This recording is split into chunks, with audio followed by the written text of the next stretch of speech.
All right, today we are going to shift our focus over to circles, but we are going to still stay kind of on the topic of angles. So our objective today is to understand and apply various theorems about circle angles. First thing we should do is get some definitions down to help us out. There are four of them today, but after that, there isn't a ton of writing. It is kind of just worked examples. So a tangent, that's going to be a line that just touches the circle as it passes by. A circumscribed angle is going to be made from the intersection of two of those lines. Then our inscribed angle is going to be inside of our circle, made from 2 points on the circle's edge. And lastly, a central angle, that's what we're used to seeing in a circle. It's going to have the vertex at the center. Once you have these definitions down, let's move on to kind of our first theorem, and this is going to be the circumscribed angle theorem. So real quick, I want to help you visualize this definition. That circumscribed angle here, that is going to be this ADB. That's our circumscribed angle. And that central angle, that is going to be this angle ACB, okay? So get a nice visual. Our circumscribed is outside. Our central angle is inside. Now, if we were to take the measure of angle ADB and add it up with the measure of, and this is something you should write in your notes, measure of ACB, we're going to get 180 degrees. That's effectively what this top line is saying here, is that these two angles are supplementary is the right vocab word. Let's see how this kind of plays out in a couple of examples. So in example one, we know the central angle. Okay, we know that central angle is 135, and we're trying to find that circumscribed angle, x here, the angle on the outside. Notice how they're sharing the same 2 points here, though. A and B, those angles share the same. So really, to find x, all we got to do is take 180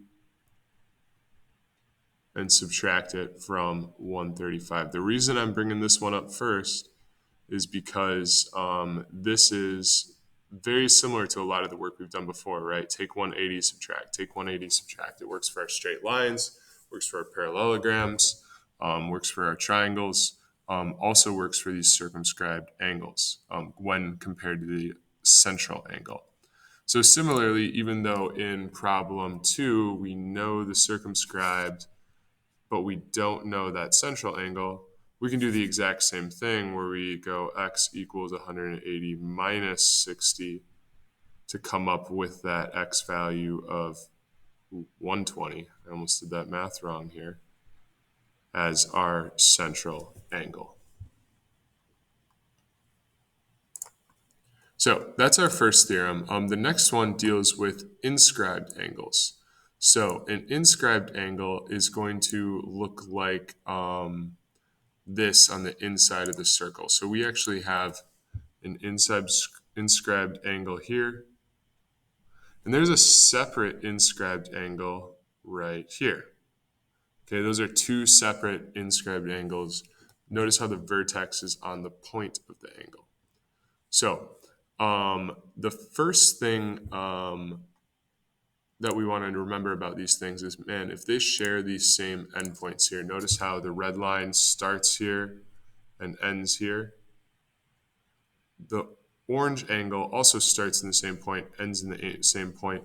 So actually these angles are the same regardless of where we are on our circle edge. If they share the same endpoints, these angles are going to be the same.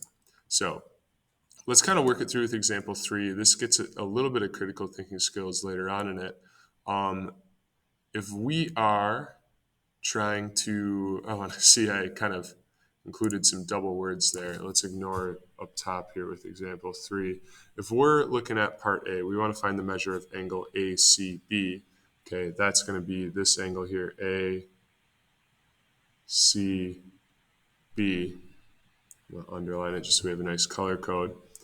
Okay, we can look for another angle that shares the same points here, where it starts at A and ends at B. And if we look at that, we can see that ADB shares those same points. So our value here for a measure of angle ACB is just going to be equal to 32 degrees. I'm going to erase some of my sketches here so that I can kind of clear up some space, not all of them. And what I'm going to do is I'm going to kind of write in, hey, our angle here, that ACB, that is 32. Okay, next we're asked to find this angle CBX. So that is what we're looking at here. We're looking at CBX, so that top angle in our triangle.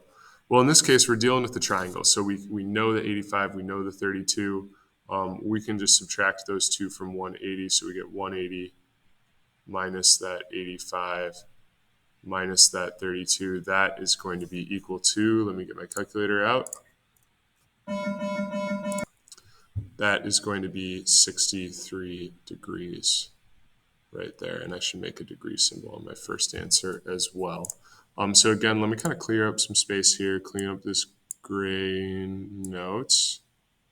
And I'm going to throw in that last angle here that we just found, that 63 degrees.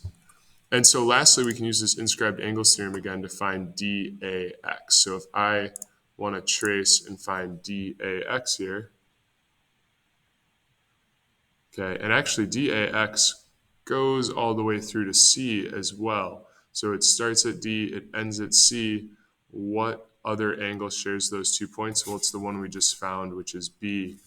So that is also going to be that 63 degrees. And so if I really wanted to complete my diagram, I can write that in and punch in 63 degrees.